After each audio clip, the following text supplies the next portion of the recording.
You cannot hate yourself into weight loss, which is why I went to counseling and worked on myself before I even started losing weight.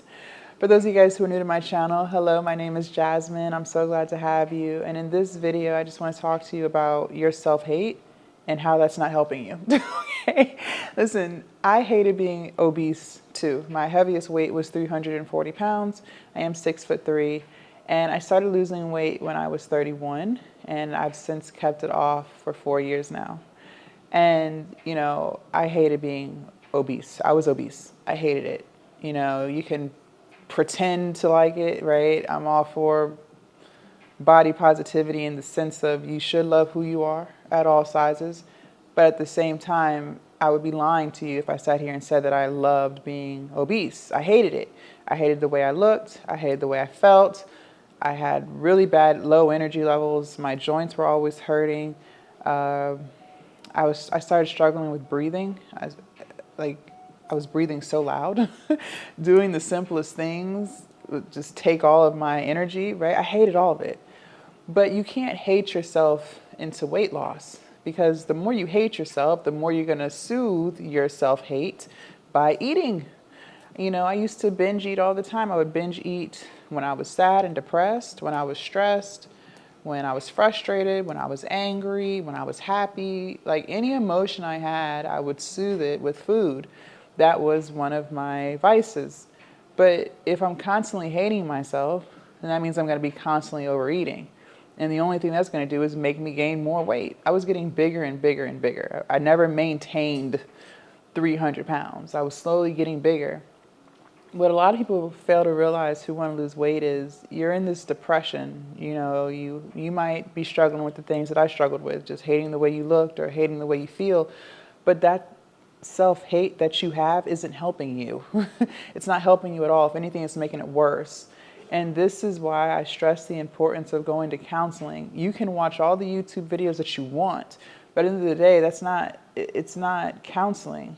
I am not a licensed counselor. Most of the people on this YouTube app are not licensed counselors. And at the end of the day, they can't listen to you and help you sort through the issues that you're struggling with.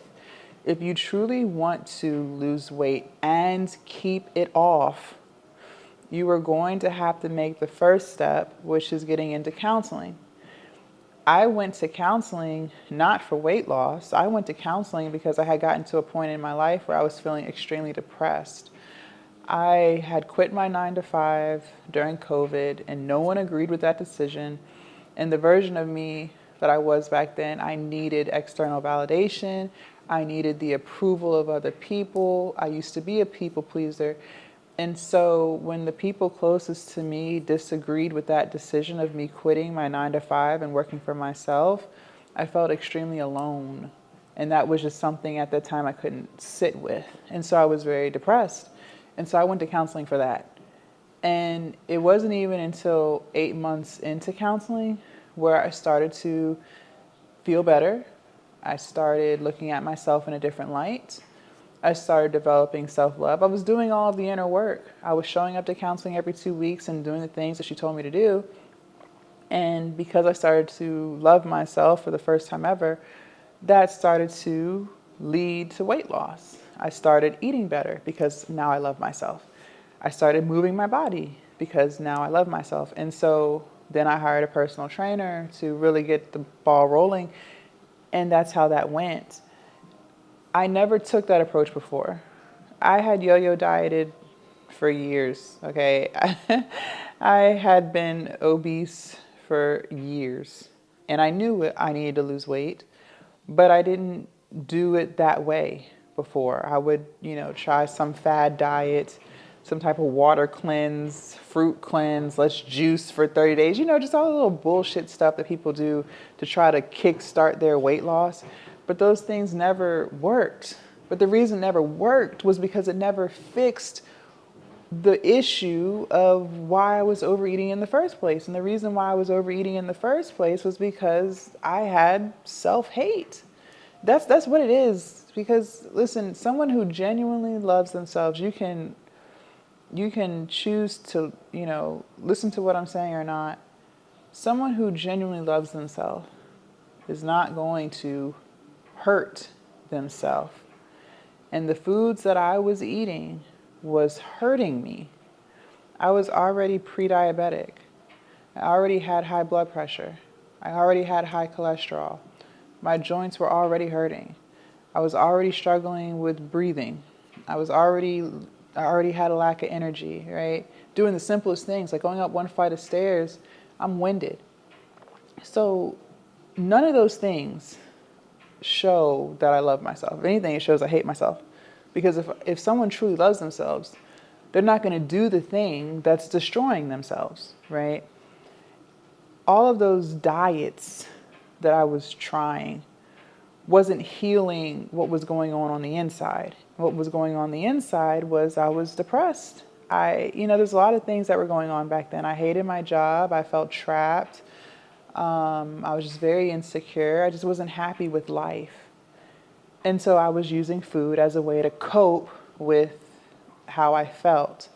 But none of those things were going to get fixed unless I went to counseling. You cannot hate yourself into weight loss. All of the pity parties that you throw for yourself, all of the moping around that you do, that's not helping you. That's not helping you at all. It's making it worse. Because I believe most people overeat because they are struggling with some form of depression. People can say they're not depressed, but what do your actions show, right? People can talk all day. People will talk a good talk. They will talk and say things like, oh, no, I don't struggle with that, or no, that's not my problem. But your actions are showing something different. Your actions always speak louder than your words. And if you truly loved yourself, like I said for myself, well, then why are you doing the thing that's killing you? That doesn't even make sense. For me to be 300 plus pounds, that is diabolical. It's diabolical. And I'm 6'3", and that's still diabolical.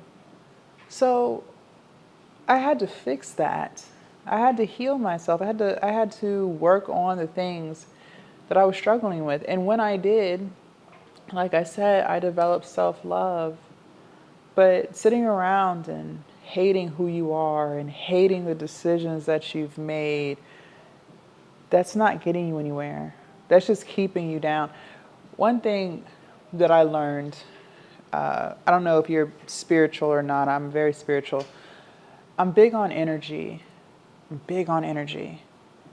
And I'm big on, in order to accomplish the things that you want to accomplish, you have to first feel good about who you are. So maybe you want to lose weight. Maybe you want to go back to school. Maybe you want to start a business. Whatever goals you have for your life, you will never accomplish those goals if you don't feel good about who you are, if your energy is not right. How can you feel good about going to the gym when you're battling with whether or not you feel good about yourself? You're not going to go. You're not. How can you show up for yourself every single day and be consistent with whatever it is you're working on if you're always sitting around depressed and hating yourself? You're not. So you first have to fix your energy. You have to see yourself in a high light. And the only way you're going to see yourself in a high light is if you, one, go to counseling and fix the things that are wrong with you. But two, you start to feel good about who you are. You start showing up for yourself even in small ways. And it compounds over time. So maybe today you decide, if you're struggling with weight loss, you could decide, you know what, today I'm not going to eat fast food. I'm not going to worry about tomorrow. I'm just going to focus on today, right? Maybe today I'm not going to drink soda. Maybe today I'm going to go walk for 10 minutes, 20 minutes, an hour, whatever it is, right?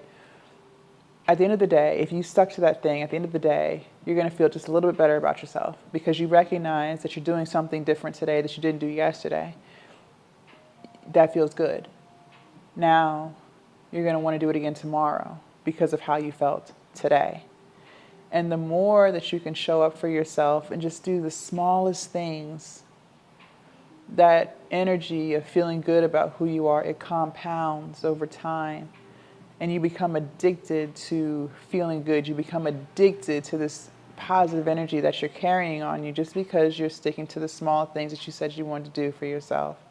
Well, now that energy, that feel-good energy that you have, is going to compound and it's going to get bigger. You're going to become more addicted to it. Next thing you know, you're working out consistently. Next thing you know, you're going to counseling. You're working on yourself. Next thing you know, you're eating better. And you are becoming so addicted to the feeling of feeling good about who you are that now you treat yourself better because you feel better. But again, you cannot hate yourself into weight loss.